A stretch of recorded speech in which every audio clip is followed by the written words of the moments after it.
Hi. Recently I read a news article titled, "Yazidis Commit Mass Suicide After Rape by Islamic State Fighters."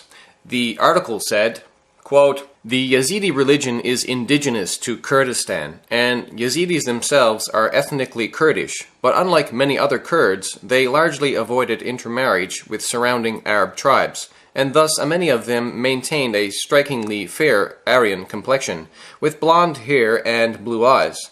By raping their women, Islamic State fighters complement the slaughter and forced conversions of the Yazidis by impregnating them and breaking their bloodline, according to one leading Kurdish activist." This article was further validated by the release of a video showing Islamic State fighters bragging about the capturing, buying, and selling of the blonde-haired, blue-eyed Yazidi women of northern Iraq. In the beginning of that video, you see one Islamic State fighter speaking about his female slave market by saying, quote, "Al-yom suq al-sabaya, al-yom suq ma malakat aymanukum," meaning, today is the female slave market day.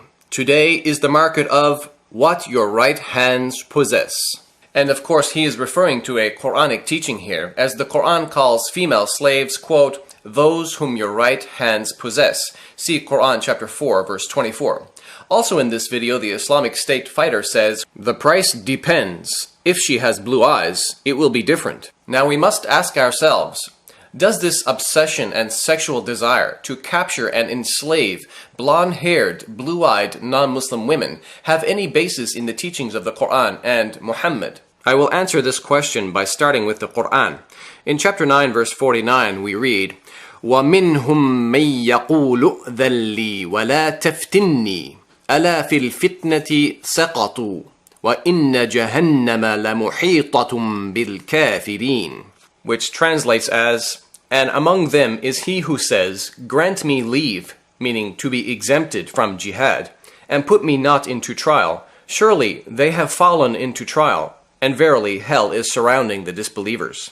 Now, in order for us to understand the historical context of this Quranic revelation, we first need to turn to the tafsir or exegesis literature for an official Islamic commentary on the Quran. In the popular and widely used Tafsir al-Tabari, it says the following about Quran chapter 9 verse 49. وَذَكَرَ أَنَّ هَذِهِ الْآيَةِ نَزَلَتْ فِي الْجَدِّ بْنِ قَيْسٍ.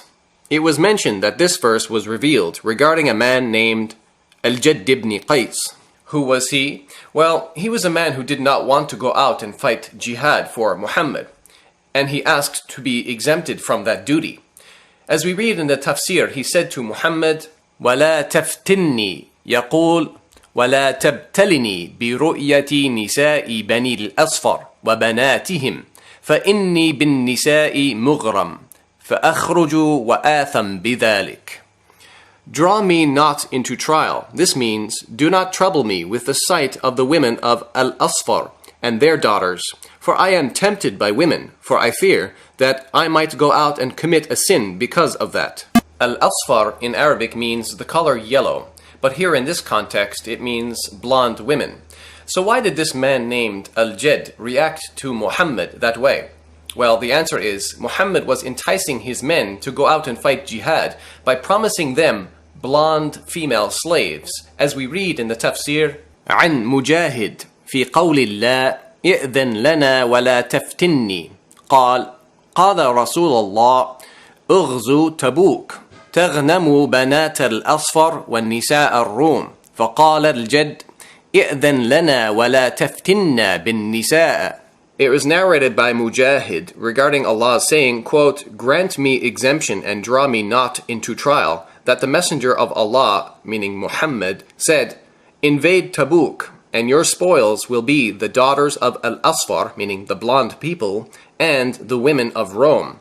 So Al-Jadd replied, "Grant us exemption and draw us not into trial with women." So finally, we see here in the commentary of At-Tabari that the Quran chapter 9 verse 49 is really about Muhammad enticing his men to fight jihad by promising them blonde female slaves. And according to Al-Jadd, Muhammad's enticing was leading him towards temptation to sin.